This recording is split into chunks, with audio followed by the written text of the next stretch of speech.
So ഇൻവെസ്റ്റിങ്ങിൽ ഒരു pro അല്ലെങ്കിൽ ഒരു എക്സ്പേർട്ട് ആവാൻ എന്ത് ചെയ്യണം എന്ന് ഈ വീഡിയോ കണ്ടു കഴിയുമ്പോഴത്തേക്ക് നിങ്ങൾക്ക് അത്യാവശ്യം നല്ല ക്ലാരിറ്റി ഉണ്ടായിരിക്കും. ജസ്റ്റ് ചിൽ, എല്ലാം ഇവിടെയുണ്ട്, നോ ഡ്രാമ. അപ്പോൾ നമ്മുടെ എല്ലാവരുടെ ഇൻവെസ്റ്റിംഗ് ജേണി അതെങ്ങനെ തുടങ്ങണം എന്ന് 2025 ഒരു സ്പെഷ്യൽ ഗൈഡ് പോലെ ഞാനൊരു വീഡിയോ ചെയ്തിട്ടുണ്ടായിരുന്നു. വളരെ ഡീറ്റെയിൽഡ് ആയിട്ടൊരു വീഡിയോ ആയിരുന്നു. ആ വീഡിയോ കണ്ട ആളുകൾക്കൊക്കെ അവരുടെ ഇൻവെസ്റ്റിംഗ് ജേണി 2025 കിക്ക് സ്റ്റാർട്ട് ചെയ്യാൻ സാധിച്ചു എന്നാണ് ഞാൻ വിശ്വസിക്കുന്നത്. Now what is the next step? ഇൻവെസ്റ്റിംഗിൽ നമുക്ക് എല്ലാവർക്കും പ്രോ അല്ലെങ്കിൽ ഒരു എക്സ്പേർട്ടായി മാറണം. ഞാനൊരു ഇൻവെസ്റ്റ്മെൻറ്റ് അഡ്വൈസർ അല്ല. ഞാൻ പഠിച്ച കാര്യങ്ങൾ ഒരു എഡ്യൂക്കേഷൻ പർപ്പസിന് വേണ്ടിയിട്ട് നിങ്ങൾക്ക് കൂടി ഷെയർ ചെയ്ത് തരുന്ന ഒരാൾ മാത്രമാണ് ഞാൻ. സോ ഇൻവെസ്റ്റ് ചെയ്യുന്നതിന് മുമ്പ് നിങ്ങളുടെ പ്രോപ്പർ റിസർച്ച് വളരെ അത്യാവശ്യമാണ്. പക്ഷേ നമുക്കിപ്പോൾ കാര്യത്തിലേക്ക് കിടക്കാം. നമ്മൾ ഒരു ഇൻവെസ്റ്റിംഗിൽ ഒരു പ്രോ ആയി മാറണമെങ്കിൽ നമുക്ക് ഈ ഫുൾ പ്രോസസ്സിനെ 3 സ്റ്റെപ്പായിട്ട് തിരിക്കാം. അപ്പോൾ സ്റ്റെപ്പ് 1, ആബ്സെൻ്റ് ആവുന്ന പരിപാടി ഫുള്ളായിട്ട് നിർത്തുക. അപ്പോൾ സ്കൂളിലും കോളേജിലും ഓഫീസിലൊക്കെ പോകുന്ന സമയത്ത് നമുക്ക് ഇഷ്ടം പോലെ ആബ്സെൻ്റ് ആവാം. കൂടിപ്പോയാൽ നമ്മുടെ ജോലി നഷ്ടമാവുമെന്ന് മാത്രമേ ഉള്ളൂ. ബട്ട് ഇൻവെസ്റ്റിംഗിൽ ആബ്സെൻ്റ് ആവരുത്. എന്ന് വെച്ചാൽ സിമ്പിളായിട്ട് പറഞ്ഞാൽ നമ്മളൊരു SIP തുടങ്ങിയാൽ, അതല്ലെങ്കിൽ എല്ലാ മാസവും നമ്മൾ എവിടെയെങ്കിലും ഒരു സ്ഥലത്ത് ഇൻവെസ്റ്റ് ചെയ്യുമെന്ന് തീരുമാനിച്ചാൽ നമ്മളെ കൊണ്ട് പറ്റുന്നത് മാത്രം എടുത്ത് തലയിൽ വയ്ക്കാൻ ശ്രമിക്കുക. നമ്മൾ അങ്ങനെ ചെയ്തിട്ടുണ്ടെങ്കിൽ കണ്ടിന്യൂസ് ആയിട്ട് മുമ്പോട്ട് പോകാനും ശ്രമിക്കുക. ഒരു കാരണവശാലും നിർത്തരുത്. അപ്പോൾ അങ്ങനെ ഇടയ്ക്ക് വെച്ച് നമ്മൾ നിർത്താതിരിക്കാനായിട്ട് നമുക്ക് ഫോളോ ചെയ്യാൻ പറ്റുന്ന 2 സിമ്പിൾ സ്റ്റെപ്സ് മാത്രമേ ഉള്ളൂ. ഒന്നാമത്തേത്, നമ്മുടെ ഇൻവെസ്റ്റ്മെൻറ്റ് ഓട്ടോമേറ്റ് ചെയ്യാൻ ശ്രമിക്കുക. ഓട്ടോമേറ്റ് ചെയ്യുക എന്ന് വെച്ച് കഴിഞ്ഞാൽ നമുക്ക് സാലറി വരുന്ന ദിവസം തന്നെ കൃത്യമായിട്ട് നമ്മുടെ അക്കൗണ്ടിൽ നിന്നും പൈസ ട്രാൻസ്ഫറായി നമ്മുടെ ഇൻവെസ്റ്റ്മെൻറ്റ് ഏതാണോ അതിലേക്ക് പോകുന്നത് പോലെ മിക്കവാറുള്ള എല്ലാ ബാങ്കുകളിലും ഈ ഓട്ടോ ട്രാൻസ്ഫർ ഫെസിലിറ്റി ഉണ്ടായിരിക്കും. അപ്പോൾ അത് സെറ്റ് ചെയ്യാൻ ശ്രമിക്കുക. ഇനി രണ്ടാമത്തെ കാര്യം, ഇൻ കേസ് ഈ ഒരു മാസം നമുക്ക് ഒരുപാട് ആവശ്യങ്ങളുണ്ട്, ഇൻവെസ്റ്റിങ്ങിലേക്ക് ഡയറക്റ്റ് ചെയ്യാൻ നമ്മുടെ കയ്യിൽ ഒട്ടും പൈസ ഇല്ല എന്ന് കരുതുക. ഞാൻ ആദ്യം തന്നെ പറഞ്ഞിട്ടുണ്ട്, നമുക്ക് സാലറി കിട്ടിയാൽ ഫസ്റ്റ് കാര്യം തന്നെ ഇൻവെസ്റ്റിങ്ങിലേക്ക് ഡയറക്റ്റ് ചെയ്യുക എന്നുള്ളതാണ്. ബട്ട് നമുക്കൊരു കേസ് ആയിട്ട് എടുത്തു കഴിഞ്ഞാൽ ഈ ഒരു മാസം എനിക്ക് ഇൻവെസ്റ്റിങ്ങിലേക്ക് ഡയറക്റ്റ് ചെയ്യാൻ എൻ്റെ ഒട്ടും പൈസ ഇല്ല എന്ന് കരുതുക. പക്ഷേ ഞാൻ എല്ലാ മാസവും 2000 രൂപ വെച്ചാണ് ഇൻവെസ്റ്റ് ചെയ്യുന്നതെങ്കിൽ ആ മാസം എൻ്റെ കയ്യിൽ തീരെ പൈസ ഇല്ലെങ്കിൽ ഞാൻ ഒരു 200-300 രൂപയെങ്കിലും ഞാൻ നോർമലി ഇൻവെസ്റ്റ് ചെയ്യുന്ന ആ ഒരു സ്ഥലത്തേക്ക് ഡയറക്റ്റ് ചെയ്യാൻ ശ്രമിക്കുക. ഒരു കാരണവശാലും സീറോ ആക്കരുത്. ട്രസ്റ്റ് മീ, നിങ്ങൾ ഒരു തവണ സീറോ ആക്കിയാൽ പിന്നീട് വീണ്ടും വരുന്ന മാസങ്ങളിൽ എപ്പോഴെങ്കിലുമൊക്കെ വീണ്ടും ആവശ്യങ്ങൾ വരും, വീണ്ടും അത് സീറോ ആക്കും. അതങ്ങനെ ഒരു മെഗാ സീരിയൽ പോലെ തുടരും. നമ്മൾ ഇൻവെസ്റ്റിംഗ് ഡിസിപ്ലിൻ ഉണ്ടാക്കാനായിട്ട് ശ്രമിച്ച് മുമ്പോട്ട് പോകുന്ന ആളുകൾ ഇങ്ങനെ ചെയ്തു കഴിഞ്ഞാൽ ഇൻവെസ്റ്റിംഗ് ബ്രേക്ക് ചെയ്യുന്നതായിരിക്കും നമ്മുടെ ശീലമായിട്ട് മാറാൻ പോകുന്നത്. ഇനി സ്റ്റെപ്പ് 2. അപ്പോൾ ഇത്രയും നാൾ നമ്മൾ ബിഗിനറാണ് എന്ന് പറഞ്ഞുകൊണ്ടിരുന്നു. അതുകൊണ്ട് നമുക്ക് സേഫ് ആയിട്ട് ചെയ്യാൻ പറ്റുന്ന കാര്യങ്ങളൊക്കെയാണ് നമ്മൾ ചെയ്തത്. അപ്പോൾ ഇനി നമ്മൾ അവിടെ നിന്ന് കുറച്ചും കൂടെ ഹയർ ലെവൽ അല്ലെങ്കിൽ പ്രോ ഇൻവെസ്റ്റിംഗ് ജേർണിയിലേക്ക് നമ്മൾ പോകുന്ന സമയത്ത് നമ്മൾ കുറച്ചും കൂടെ റിസ്ക് എടുക്കാൻ തയ്യാറാവണം. അപ്പോൾ ഒറ്റയടിക്ക് നമ്മൾ റിസ്ക് എല്ലാം കൂടെ എടുത്ത് നമ്മുടെ കയ്യിലിരിക്കുന്ന എല്ലാ പൈസയും കൂടെ കൊണ്ടിടുന്നതല്ല ഇതിൻ്റെ പ്രോപ്പർ ആയിട്ടുള്ള പ്രോസസ്സ്. നമ്മൾ ഇൻവെസ്റ്റ് ചെയ്യാൻ വെച്ചിരിക്കുന്ന ടോട്ടൽ പൈസയിൽ കുറച്ച് ഭാഗം നിങ്ങൾക്ക് നിങ്ങളുടെ സേഫ് ആയിട്ടുള്ള, നിങ്ങൾ ഇപ്പോഴും ഇൻവെസ്റ്റ് ചെയ്തുകൊണ്ടിരിക്കുന്ന കാര്യത്തിലൊക്കെ തന്നെ നിങ്ങൾക്ക് ഇൻവെസ്റ്റ് ചെയ്യാം. ഫോർ എക്സാമ്പിൾ FDയിലോ ഗോൾഡിലോ ലിക്വിഡ് മ്യൂച്വൽ ഫണ്ടിലോ ബോണ്ടിലോ ഒക്കെ നിങ്ങൾക്ക് ഇൻവെസ്റ്റ് ചെയ്യാം. പക്ഷേ അറ്റ് ദ സെയിം ടൈം അതിൻ്റെ ഒരു ചെറിയ പോർഷൻ നമ്മൾ കുറച്ചും കൂടെ റിസ്ക് ഉള്ള കാര്യത്തിലേക്ക് ഡയറക്റ്റ് ചെയ്ത് തുടങ്ങണം. അതായത് അതിൻ്റെ ചെറിയൊരു പോർഷൻ എങ്കിലും നല്ല രീതിയിൽ ഗ്രോത്ത് തരുന്ന ഇൻസ്ട്രുമെൻറ്റ്സിലേക്ക് ഡയറക്റ്റ് ചെയ്യാൻ നമ്മൾ ശ്രമിക്കുക. അതിനു മുമ്പേ ഒരു സിമ്പിൾ ചോദ്യം, ഇത്രയും പറഞ്ഞപ്പോൾ തന്നെ നമ്മുടെ എല്ലാവരുടെയും മനസ്സിലേക്ക്, അല്ലെങ്കിൽ കുറച്ച് ആളുകളുടെയെങ്കിലും മനസ്സിലേക്ക് വരുന്നൊരു ചോദ്യം, എന്താണ് ഈ ഗ്രോത്ത് തരുന്ന ഇൻസ്ട്രുമെൻറ്റ്സ്? അപ്പോൾ ഇത്രയും കാലം എല്ലാ വീഡിയോയിലും മോശം ഗ്രോത്ത് തരുന്ന ഇൻവെസ്റ്റ്മെൻറ്റും ഇൻസ്ട്രുമെൻറ്റ്സും ഒക്കെയാണോ ഞാൻ പറഞ്ഞുകൊണ്ടിരുന്നത് എന്നൊരു ചോദ്യം വന്നേക്കാം. ഈ നല്ല ഗ്രോത്ത് തരുന്ന ഇൻസ്ട്രുമെൻറ്റ് എന്ന് പറയുന്നത് വളരെ റിലേറ്റീവാണ്. ഇപ്പോൾ ഒരാൾക്ക് 7% ആനുവൽ റിട്ടേൺസ് കിട്ടുന്നത് വലിയ മോശമില്ലാത്ത റിട്ടേൺസ് ആണെന്ന് അവർക്ക് തോന്നിയേക്കാം. പക്ഷേ വേറൊരാൾക്ക് 7% റിട്ടേൺസ് വളരെ വളരെ മോശമായിട്ടും തോന്നിയേക്കാം. അപ്പോൾ ഇത് വളരെ റിലേറ്റീവാണ്. പക്ഷേ നമുക്ക് നല്ലതാണെന്ന് തോന്നിയാലും മോശമാണെന്ന് തോന്നിയാലും ടെക്നിക്കലി ഒരു ഗ്രോത്ത് അല്ലെങ്കിൽ ഒരു ഇൻവെസ്റ്റ്മെൻറ്റ് അത് ഗ്രോത്ത് തരുന്ന ഇൻവെസ്റ്റ്മെൻറ്റ് അല്ലെങ്കിൽ ഇൻസ്ട്രുമെൻ്റ് ആണെന്ന് പറയണമെങ്കിൽ അതിന് കുറേ ക്രൈറ്റീരിയാസ് ഉണ്ട്. അതിന് മുന്നേ ഞാൻ ഒരു കാര്യം പറയട്ടെ. നമ്മളെല്ലാവരും കേട്ടിട്ടുണ്ട്, നമ്മൾ സ്റ്റോക്ക് മാർക്കറ്റിൽ ഇൻവെസ്റ്റ് ചെയ്താൽ നമുക്ക് 12% റിട്ടേൺസ് കിട്ടും, അല്ലെങ്കിൽ 15% റിട്ടേൺസ് കിട്ടും. പക്ഷേ നമ്മൾ FD ഇട്ട് കഴിഞ്ഞാൽ 6% അല്ലെങ്കിൽ 7% അല്ലെങ്കിൽ മാക്സിമം 9% ഒക്കെ റിട്ടേൺസ് മാത്രമേ നമുക്ക് കിട്ടൂ എന്നൊക്കെ നമ്മൾ കേട്ടിട്ടില്ലേ? അപ്പോൾ ഈ പറയുന്ന പെർസെൻറ്റേജ് ഒക്കെ ഹൈ ഗ്രോത്ത് ആണോ ലോ ഗ്രോത്ത് ആണോ നമ്മൾ എങ്ങനെ മനസ്സിലാക്കും? അപ്പോൾ നമ്മൾ ആദ്യമായിട്ട് മനസ്സിലാക്കേണ്ട ഒരു ടേം ഉണ്ട്, അതാണ് risk free rate of return. ഞാൻ എൻ്റെ മ്യൂച്വൽ ഫണ്ടിൻ്റെ ഡീറ്റെയിൽഡ് ആയിട്ടുള്ള വീഡിയോയിൽ ഈ റിസ്ക് ഫ്രീ റിട്ടേണിനെ പറ്റി ഡീറ്റെയിൽഡ് ആയിട്ട് എക്സ്പ്ലെയിൻ ചെയ്തിട്ടുണ്ടായിരുന്നു. അത്രത്തോളം ഡീറ്റെയിൽ ആയിട്ട് പറഞ്ഞില്ലെങ്കിലും ജസ്റ്റ് ഒന്ന് മെൻഷൻ ചെയ്തിട്ടുണ്ടായിരുന്നു.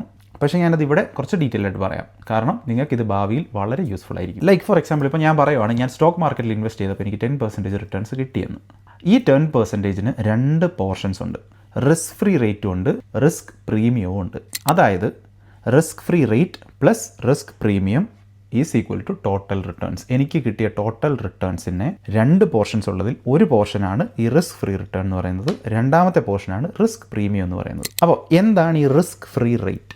റിസ്ക് ഫ്രീ റേറ്റ് എന്ന് പറഞ്ഞാൽ റിസ്ക് ഫ്രീ, റിസ്ക് ഇല്ലാതെ നമുക്ക് കിട്ടുന്ന റിട്ടേൺസ്. അതിന് ഞാൻ പ്രത്യേകിച്ച് കൊണ്ട് സ്റ്റോക്ക് മാർക്കറ്റിൽ ഇൻവെസ്റ്റ് ചെയ്യണമെന്നൊന്നുമില്ല. ഞാൻ ഈ നാട്ടിലുള്ള എന്ത് കാര്യത്തിൽ ഇൻവെസ്റ്റ് ചെയ്താലും എനിക്ക് കിട്ടുന്ന റിട്ടേൺസ് ആണത്. വളരെ നെഗ്ലിജിബിൾ ആയിട്ടുള്ള ഡിഫോൾട്ട് റിസ്ക് ഉള്ള ഗവൺമെന്റിന്റെ സെക്യൂരിറ്റീസിൽ, അതായത് ഗവൺമെന്റ് ബോൺസിലോ ടി ബിൽസിലോ ഒക്കെ കൊണ്ട് ഞാൻ ഇൻവെസ്റ്റ് ചെയ്താൽ എനിക്ക് കിട്ടുന്ന റിട്ടേൺസ്, അതാണ് റിസ്ക് ഫ്രീ റിട്ടേൺസ്. കാരണം അത് റിസ്ക് ഫ്രീ ആണ്, ഒരു റിസ്ക്കും ഇല്ലാതെ നമുക്ക് കിട്ടുന്ന റിട്ടേൺസ് ആണ് അത്. ഇനി റിസ്ക് പ്രീമിയം, ഈ സ്റ്റോക്ക് മാർക്കറ്റിൽ ഇൻവെസ്റ്റ് ചെയ്തതിന്, അത്രയും റിസ്ക് ഉള്ള സ്റ്റോക്ക് മാർക്കറ്റിൽ ഇൻവെസ്റ്റ് ചെയ്തതിന് നമുക്ക് കിട്ടുന്ന എക്സ്ട്രാ റിട്ടേൺസ് ആണ് ഈ റിസ്ക് പ്രീമിയം എന്ന് പറയുന്നത്. അപ്പോൾ ഒരു റിസ്ക്കും എടുക്കാതെ തീരെ റിസ്ക് ഇല്ലാത്ത ഇൻസ്ട്രുമെന്റ്സിൽ ഇൻവെസ്റ്റ് ചെയ്യുമ്പോൾ നമുക്ക് കിട്ടുന്ന റിസ്ക് ഫ്രീ റിട്ടേണും ഈ സ്റ്റോക്ക് മാർക്കറ്റിൽ ഇൻവെസ്റ്റ് ചെയ്ത ആ റിസ്ക് എടുത്തതിന് എനിക്ക് കിട്ടിയ റിസ്ക് പ്രീമിയോടെ ചേർക്കുമ്പോഴാണ് എനിക്ക് ടോട്ടൽ 10% റിട്ടേൺസ് സ്റ്റോക്ക് മാർക്കറ്റിൽ കിട്ടുന്നത്. ഇപ്പോൾ ഫോർ എക്സാമ്പിൾ എനിക്ക് സ്റ്റോക്ക് മാർക്കറ്റിൽ ഇൻവെസ്റ്റ് ചെയ്യുമ്പോൾ 10% റിട്ടേൺസ് ആണ് കിട്ടിയതെന്ന് കരുതുക. ഞാനിപ്പോൾ ഒന്ന് നെറ്റ് തപ്പി നോക്കിയപ്പോൾ എനിക്ക് കിട്ടിയത് 10 ഇയർ ഗവൺമെന്റിന്റെ ബോണ്ടിനൊക്കെ കിട്ടുന്ന റിട്ടേൺസ് 6.79% ആണ്. സോ ഈ 10%ൽ നിന്നും 6.79% പോയി കഴിഞ്ഞാൽ ബാക്കി വരുന്ന 3.21% ആണ് എൻ്റെ റിസ്ക് പ്രീമിയം. ഇപ്പം ഞാൻ ഇത്രയും പറഞ്ഞ കാര്യങ്ങളിൽ നിങ്ങൾക്ക് എന്തെങ്കിലും ഒരു സംശയം ഉണ്ടെങ്കിൽ അത് വിട്ടുകള എന്നായിരുന്നു ഞാൻ പണ്ട് പറഞ്ഞിട്ടുള്ളത്. പക്ഷേ ഇപ്പം നിങ്ങൾ വിട്ട് കളയണ്ട, നിങ്ങൾ ഒന്നുകൂടെ പോയി ഈ കാര്യങ്ങളെല്ലാം ഒന്നുകൂടെ കേട്ട് കഴിഞ്ഞാൽ നിങ്ങൾക്ക് നല്ല ക്ലാരിറ്റി കിട്ടും. അത്ര വലിയ ബുദ്ധിമുട്ടുള്ള കാര്യമൊന്നും അല്ല. കാരണം നമ്മൾ ഇൻവെസ്റ്റിങ്ങിൽ പ്രോ ആവുന്ന സമയത്ത് നമുക്ക് മനസ്സിലാവാത്ത കുറച്ച് കാര്യങ്ങളുണ്ടെങ്കിൽ നമ്മളത് ഒന്നുകൂടെ ഒന്ന് കേട്ട് നമ്മൾ മനസ്സിലാക്കാൻ ശ്രമിക്കുന്നതുകൊണ്ട് ഒരു കുഴപ്പമില്ല.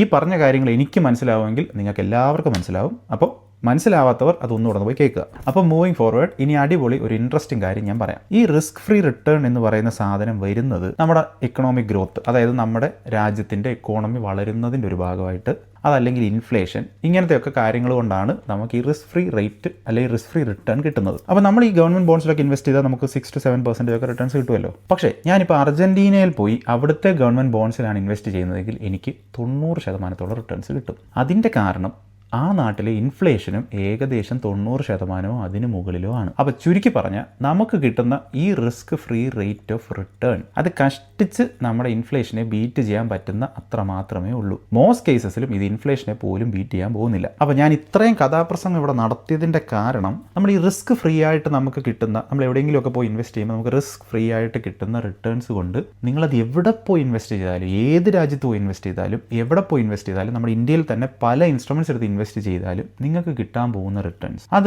ഇൻഫ്ലേഷനെ ബെയർലി ബീറ്റ് ചെയ്യുമായിരിക്കും, അതല്ലെങ്കിൽ അതിന് തൊട്ട് താഴെയായിരിക്കും കിട്ടാൻ പോകുന്നത്. അപ്പോൾ ചുരുക്കി പറഞ്ഞാൽ നമ്മുടെ നാട്ടിലുള്ള ആരോടെങ്കിലും ഈ ഇൻവെസ്റ്റിങ്ങിലൊക്കെ ഇൻട്രസ്റ്റഡ് ആയിട്ടുള്ള ആരോടെങ്കിലും ചോദിച്ചു കഴിഞ്ഞാൽ അവർ നമ്മൾ എന്തിനാണ് കുറച്ചൊക്കെ റിസ്ക് ഉള്ള ഇൻസ്ട്രുമെന്റ്സിൽ പോയി ഇൻവെസ്റ്റ് ചെയ്യേണ്ടതെന്ന് ചോദിച്ചാൽ അവരപ്പോൾ തന്നെ നമ്മുടെ അടുത്ത് പറയും അത് ഇൻഫ്ലേഷനെ ബീറ്റ് ചെയ്യാനാണ്. നമ്മളത് സേവിങ്സ് അക്കൗണ്ടിൽ ഇട്ട് വെച്ചാലോ അല്ലെങ്കിൽ നമ്മളവിടെ ഇട്ട് വെച്ചാലോ ഇൻഫ്ലേഷൻ നമ്മുടെ പൈസ മുഴുവൻ കാർന്ന് തിന്നുകൊണ്ടിരിക്കുകയാണ്, ഇത് ഒരിക്കലും ഇൻഫ്ലേഷനെ ബീറ്റ് ചെയ്യാൻ പോകുന്നില്ല എന്നൊക്കെ ആളുകൾ പറയും. പക്ഷേ അത് പറയുമ്പോഴും നമുക്കിതിൻ്റെ ടെക്നിക്കലി ഇതിൻ്റെ അർത്ഥം നമുക്ക് ചിലപ്പോൾ മനസ്സിലായിക്കൊള്ളണമെന്നില്ല. അപ്പം അതിൽ കുറച്ചും കൂടെ ക്ലാരിറ്റി നിങ്ങൾക്കായി എന്ന് ഞാൻ വിശ്വസിക്കുന്നു. അപ്പോൾ സ്റ്റെപ്പ് 2 ഈസ് വെരി സിമ്പിൾ. കൂടുതൽ റിസ്ക് എടുക്കാൻ ശ്രമിക്കുക. നമ്മളെ പോലെയുള്ളവർക്ക്, അതായത് സാധാരണ മിഡിൽ ക്ലാസ്സിലുള്ള നമ്മളെ പോലെയുള്ള ആളുകൾക്ക്, നമ്മളൊക്കെ എത്രത്തോളം ഈ സേഫ് ആയിട്ടുള്ള സ്ഥലങ്ങളിൽ ഇൻവെസ്റ്റ് ചെയ്തുകൊണ്ടേ ഇരിക്കുന്നു അത്രത്തോളം കാലം നമ്മൾ ഇപ്പം നിൽക്കുന്ന സ്റ്റേറ്റിൽ തന്നെ മുമ്പോട്ട് പോയിക്കൊണ്ടേയിരിക്കും. നമ്മുടെ ഗവൺമെന്റ് പറയുന്ന ഈ ഒഫീഷ്യൽ റേറ്റ് ഓഫ് ഇൻഫ്ലേഷൻ ഈ 6 to 7% ഒക്കെ ആയിരിക്കാം. പക്ഷെ നമുക്ക് തന്നെ അറിയാം ചില സെക്ടറിൽ, അതായത് എഡ്യൂക്കേഷൻ സെക്ടറോ അതല്ലെങ്കിൽ മെഡിക്കൽ സെക്ടറോ ഒക്കെ എടുത്തു കഴിഞ്ഞാൽ നമുക്കറിയാം അവിടുത്തെ ഇൻഫ്ലേഷൻ 10%-നൊക്കെ മുകളിലാണ്. ഇത് ഞാൻ തന്നെ എൻ്റെ പല വീഡിയോസിലും പറഞ്ഞിട്ടുണ്ട്. ഈ 6 to 7% ഇൻഫ്ലേഷൻ എന്ന് പറയുന്നത് ടെക്നിക്കലി പറയുന്ന ഇൻഫ്ലേഷൻ മാത്രമാണ്. നമ്മളെപ്പോലുള്ള സാധാരണക്കാർ ഫേസ് ചെയ്യുന്ന ഇൻഫ്ലേഷൻ ഇതൊന്നുമല്ല. സോ നമുക്കെല്ലാവർക്കും റിസ്ക് എടുക്കാൻ, നമ്മളെപ്പോലുള്ള സാധാരണക്കാരുടെ കാര്യമാണ് ഞാൻ പറയുന്നത്, റിസ്ക് എടുക്കാൻ ആദ്യമൊക്കെ കുറച്ച് നെഞ്ചുവേദന ഉണ്ടെങ്കിലും അത് സാരമില്ല, എടുക്കുക, മുമ്പോട്ട് പോവുക, എല്ലാം ഓക്കെ ആവും. ഇനി സ്റ്റെപ്പ് 3, അടുത്തത് നമ്മുടെ വാറൻ ബഫറ്റ് പറഞ്ഞിട്ടുള്ളൊരു കാര്യമാണ്. Do not invest in things that you don't understand. അതായത് നിങ്ങൾക്ക് മനസ്സിലാവാത്ത കാര്യങ്ങളിൽ പോയി ഇൻവെസ്റ്റ് ചെയ്ത് തല വെക്കരുത് എന്നാണ് വാറൻ ബഫറ്റ് പറഞ്ഞിരിക്കുന്നത്. ഇത് ശരിയാണ്, കുറേയൊക്കെ ഇത് ശരിയാണ്. ബട്ട് ഞാൻ പലപ്പോഴും പല ആളുകളും ഇത് ആവശ്യത്തിനും അനാവശ്യത്തിനും ഒക്കെ എടുത്ത് അലക്കുന്നതായിട്ട് കണ്ടിട്ടുണ്ട്. ഞാനൊരു സെനാരിയോ പറയാം. സ്റ്റോക്ക് മാർക്കറ്റ് എന്താണ്, FD എന്താണ്, ചിട്ടി എന്താണ്, ഇതൊന്നും എനിക്ക് എൻ്റെ 15ാമത്തെ വയസ്സിൽ അറിയില്ലായിരുന്നു. ഞാൻ അതിനെപ്പറ്റി ഒന്നും ഒരിക്കലും അറിയാനും ശ്രമിച്ചിട്ടില്ല എന്ന് വെക്കുക. എന്നിട്ട് ആരെങ്കിലും ഒക്കെ എൻ്റെ അടുത്ത്, എൻ്റെ 20ാമത്തെ വയസ്സിലോ 25ാമത്തെ വയസ്സിലോ എൻ്റെ അടുത്ത് വന്ന് ചോദിക്കുക, എടാ എന്താണ് നിൻ്റെ ഇൻവെസ്റ്റിങ്ങിനെ പറ്റിയുള്ള അഭിപ്രായം എന്ന് പറയുമ്പോൾ അപ്പോൾ ഞാൻ ചാടി കയറി വാറൻ ബഫറ്റ് പറഞ്ഞിട്ടുണ്ട്, do not invest in things that you don't understand. അപ്പോൾ അതുകൊണ്ട് എനിക്കിതൊന്നും അറിഞ്ഞുകൂടാ, അതുകൊണ്ട് ഞാൻ ഇതിലൊന്നും ഇൻവെസ്റ്റ് ചെയ്യുന്നില്ല എന്ന് പറഞ്ഞാൽ അതിൽ എന്തെങ്കിലും അർത്ഥമുണ്ടോ? വാറൻ ബഫറ്റ് പറഞ്ഞത് do not invest in things that you do not understand എന്നാണ്. അതല്ലാതെ things you do not know എന്നല്ല. നിങ്ങൾക്ക് അറിയാത്ത കാര്യങ്ങളിൽ ഇൻവെസ്റ്റ് ചെയ്യരുതെന്നല്ല പറഞ്ഞിരിക്കുന്നത്. നിങ്ങൾക്ക് അറിയാത്ത കാര്യങ്ങൾ നിങ്ങൾ പോയി പഠിക്കാൻ ശ്രമിക്കുക.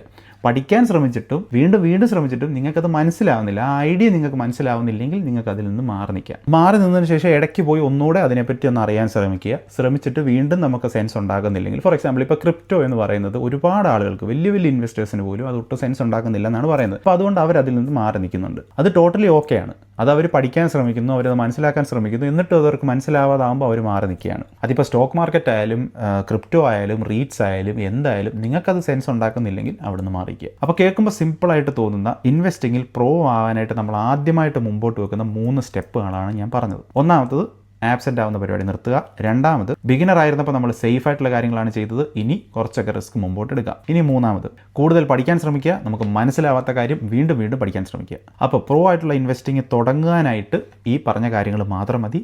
ഈ ജേണി, അതായത് ഇൻവെസ്റ്റിങ്ങിൽ പ്രോ ആവുന്ന ഈ ഒരു ജേണി നമ്മൾ ഇനിയും കണ്ടിന്യൂ ചെയ്യും. കൂടുതൽ വീഡിയോസ് ഞാൻ ഇതിനെ ബേസ് ചെയ്ത് ചെയ്യുന്നുണ്ട്. നിങ്ങൾക്ക് ബിഗിനർ വീഡിയോസ് ഒന്നുകൂടെ റിഫ്രഷ് ചെയ്യണമെന്നുണ്ടെങ്കിൽ ഇപ്പോൾ ഈ കാണുന്ന ഈ പ്ലേലിസ്റ്റ് മുഴുവൻ ബിഗിനേഴ്സിന് വേണ്ടിയിട്ടുള്ള ഇൻവെസ്റ്റിംഗ് ആണ്. നിങ്ങൾ ഇതുവരെ നിങ്ങളുടെ ഇൻവെസ്റ്റിംഗ് സ്റ്റാർട്ട് ചെയ്തിട്ടില്ലെങ്കിൽ നിങ്ങൾ ആ പ്ലേലിസ്റ്റിലുള്ള എല്ലാ വീഡിയോയും കാണുക. എത്രയും പെട്ടെന്ന് ഇൻവെസ്റ്റിംഗ് തുടങ്ങുക. നമുക്ക് ഇൻവെസ്റ്റിങ്ങിൽ പ്രോ ആവാനുള്ളതാണ്.